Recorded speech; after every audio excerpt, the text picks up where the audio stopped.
السلام علیکم students, general elections کا لیکچر نمبر 1 ہے ہمارا۔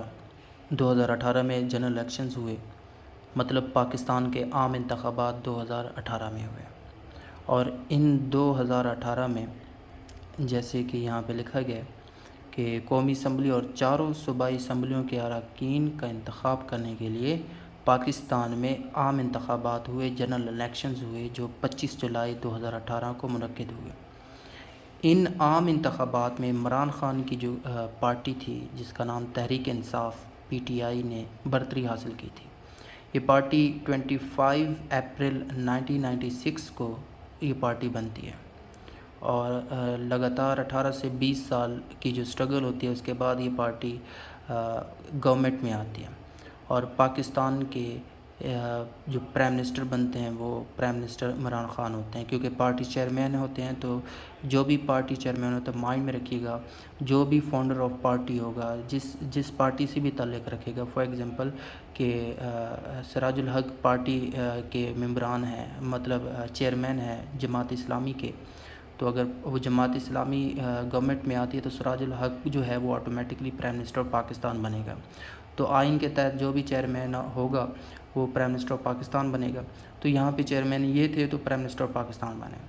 اس کے علاوہ انہوں نے کہاں پہ کتنی گورنمنٹ، مطلب کس حساب سے گورنمنٹ میں کامیاب ہوئے، کتنی برتری حاصل کی تھی، کن صوبوں میں، یہ کویشچن ہے۔ تو پاکستان تحریک انصاف جو تھی وہ جو وفاق کے علاوہ خیبر پختونخوا اور پنجاب میں یہ حکومت بنانے میں کامیاب ہو گئے۔ سندھ میں ان کی حکومت نہیں تھی، سندھ میں تھی پیپل پارٹی کی۔ تو یہ جو 3 ایریاز ہیں یہاں پہ ان کی گورنمنٹ بنی، تو اس حساب سے اب گورنمنٹ میں یہ آ چکے تھے۔ لازمی بات ہے جب گورنمنٹ میں کوئی آتا ہے تو جیسے کہ میں نے پہلے آپ کو بتایا تھا کہ وہ کچھ ریفارمز کرتے ہیں، آتے ہی کچھ ریفارمز کا عندیہ دے دیتے ہیں۔ تو یہاں پہ کون سی ریفارمز کی گئی تھی، انہوں نے کون سی ریفارمز ماضی وجود میں لائے تھے؟ تو پہلی جو ریفارمز ہے وہ انڈسٹریل ریفارمز ہیں۔ اب اس وقت جو تھا نا، توانائی کے مسائل یعنی الیکٹرسٹی کی وجہ سے کافی پرابلمز کریٹ ہو چکی تھی، اور ایک بہت بڑا کرائسس آ چکا تھا، انرجی پرابلم آ چکی تھی۔ اور لازمی بات ہے جب ایک ملک میں انرجی کرائسس ہوں گے، جب الیکٹرسٹی کی پرابلم ہوگی تو فیکٹریز جو ہیں وہ ترقی نہیں کر سکتی۔ اینڈ انڈسٹریلائزیشن جو تھی، انڈسٹریلائزیشن کہتے ہیں مطلب جتنی بھی فیکٹریز وغیرہ ہیں ان کی ترقی ممکن نہیں ہو سکتی جب تک الیکٹرسٹی نہیں ہوتی، الیکٹرسٹی ان کو پرووائڈ نہیں کی جائے گی۔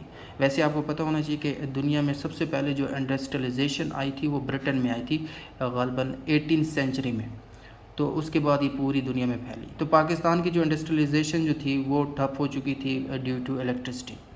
اب اس کی گورنمنٹ جیسے آتی ہے تو ان کی ترقی کے لیے بجلی، گیس اور تیل کی قیمتیں اس کی گورنمنٹ کنٹرول کرنے کی کوشش کرتی ہے، اور مستقل بنیادوں پر صارفین کو سستی بجلی کی فراہمی یہ اس کی گورنمنٹ پرووائڈ کرتی ہے۔ اس کے علاوہ ایگریکلچر ریفارمز، یہاں پہ ایگریکلچر ریفارمز میں دیکھا جائے تو ایز یوزول جیسے پچھلی گورنمنٹس کر رہی تھی تو اس کی گورنمنٹ میں بھی وہی سیم کیا تھا کہ کاشتکاروں کو زراعت کی ترقی کے لیے قرضے دیے گئے، کھیتوں سے تجارتی منڈیوں تک پختہ روڈز بنائے گئے۔ ایجوکیشنل ریفارمز، اب اس کی گورنمنٹ میں جو سب سے امپورٹنٹ چیزوں میں سے ایک یہ بہت امپورٹنٹ چیز ہے، یہ کیا ہے کہ اب تعلیم کی ترقی کے لیے ایک قوم ایک نصاب کے اصول پر نیا نصاب ترتیب دیا گیا، نیا کریکولم بنایا گیا تھا۔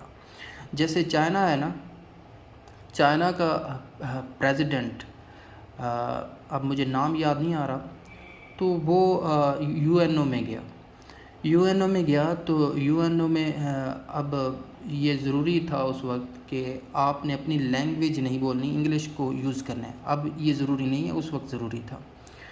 تو یہ جیسی چائنا کا پریزیڈنٹ جو تھا وہ آیا تو اس نے چائنیز لینگویج میں وہ سپیچ کرنا شروع کی۔ تو وہاں کے جو انتظامیہ تھی انہوں نے کہا ہے کہ آپ چائنیز لینگویج کیوں یوز کر رہے ہیں، انگلش لینگویج کہا گیا تھا تو آپ چائنیز لینگویج کیوں یوز کر رہے ہیں؟ تو اس کا ایک بہت ہی مشہور وہ جملہ تھا. اس نے کہا کہ چائنا جو ہے نا وہ گونگا نہیں ہے. چائنا کی اپنی لینگویج ہے, چائنا کا اپنا کریکولم ہے, چائنا کے اپنا نصاب ہے, چائنا کی اپنی بکس ہیں.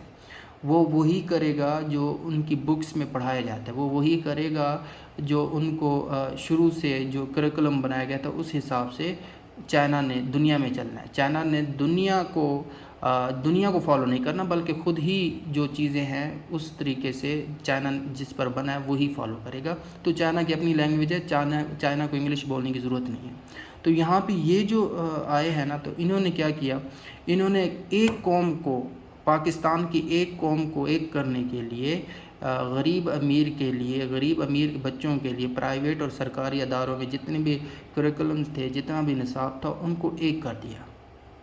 اور دوسرے مرحلے میں یہاں پہ لکھا گیا کہ 6 سے لے کر 8ویں تک جماعت تک کا نصاب اور کتب جو تھی, وہ بکس وغیرہ جو تھی, یہ بھی سیم کر دی گئی تھی.